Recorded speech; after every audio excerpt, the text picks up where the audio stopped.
Hello, everyone. My name is Jonathan White, and I've been in the program at Liberty for a couple of years now, and I'm greatly enjoying it. It's really stretching me in my thoughts, and the research that I have done is just immense, and so I greatly appreciate it. I'm currently a world history teacher at Rockville High School in Murfreesboro, Tennessee. That's on the outskirts of Nashville area. And I'm interested in the person of John Locke. Over the years, and just I was looking at him and how he influenced the Glorious Revolution, the English Bill of Rights, to the Declaration of Independence, has really intrigued me. And I'm thinking about really doing my dissertation work on him and the forces that influenced him in his political thought. And so, as an English philosopher in the 17th century, renowned as one of the most influential thinkers of the Enlightenment, he was a major influence on America's founding fathers and on documents such as the Declaration of Independence. Thomas Jefferson was greatly influenced by him as well, and so it's just intriguing to me just how he influenced so many forces in England as well as the founding of America. My main question in research was, how did the religious and political crises of the 16th and 17th century England shape his political philosophy? What forces caused him to write what he did politically? And this is my main thread of research as it goes to the root of it, discovering how all of his influences collaborated to shape his political thought. What were his influences? Well, he had Puritan parents, so he was greatly influenced by the Protestant thought of the day, the theology of the day. He grew up during the English Civil War, in which his dad was a part of that, and as well as experienced the latter end of the 30 Years' War.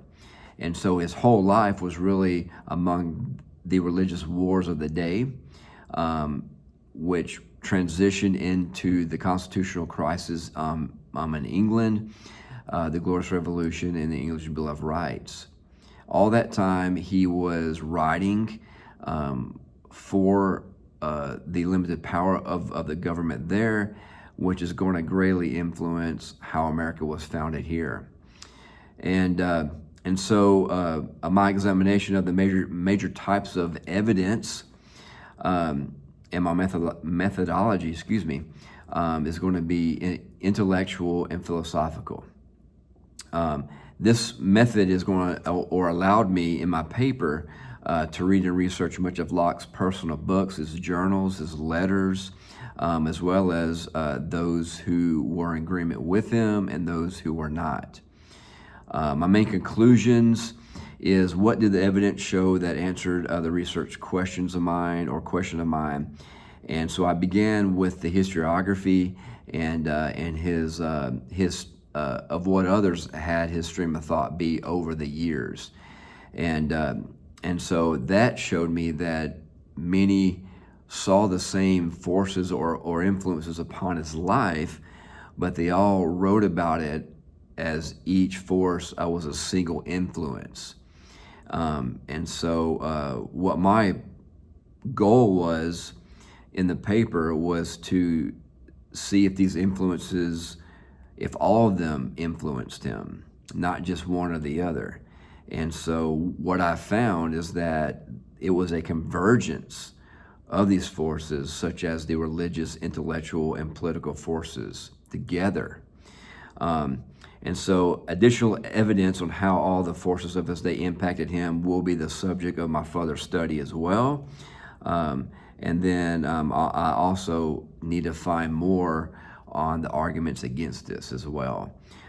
There's so much evidence out there for him that my main concern at this point is, I don't want to look over an evidence or a source that's going to have some great information against this, and so that's my anxiety point here is to be able to see all of the evidence before I come to my conclusion here.